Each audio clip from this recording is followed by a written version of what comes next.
во принцип се случува повремено.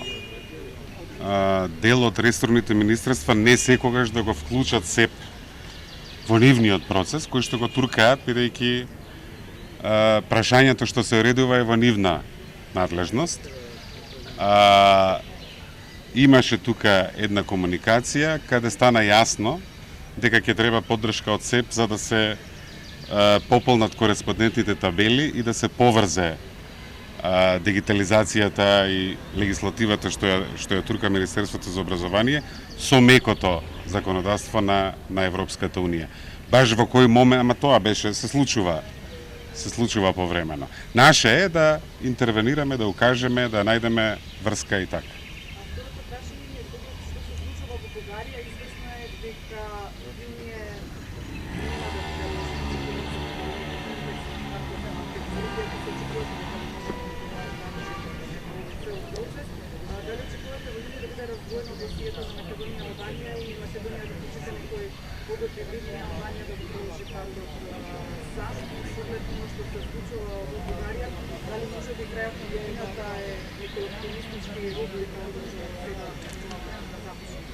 Деликатно е прашањето, малку има што би било.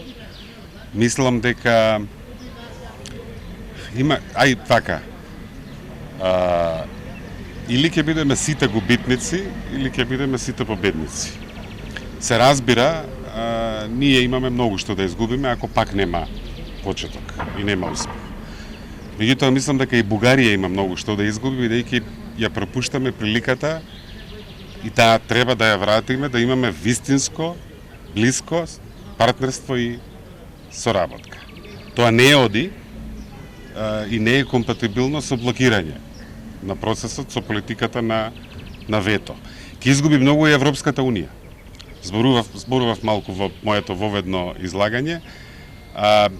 Ќе биде многу тешко зборовите на Европската унија да бидат третирани со доверба и сериозност.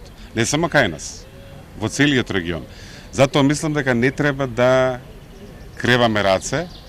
Мислам дека има посветеност во Лисабон, португалското председателство, да се направи се што може. И затоа мислам дека треба, како да кажем, да правиме се да ги искористиме шансите како ќе доаѓаат. Инаку ако одиме по избори и календарот на избори на земјите членки, секогаш ќе има некаков проблем. Спомнавте декември пак е близок со едни други избори во една друга голема земја членка пролета идната година. Така што да правиме се што можеме, да не олеснуваме работите да ни измрдат, меѓутоа нема гаранции да бидеме реални. Не сакам ни надежда кој знае колку да ја подкревам. Моje е да го кревам влогот и да бидам што е можно поискрен и дома и надвор.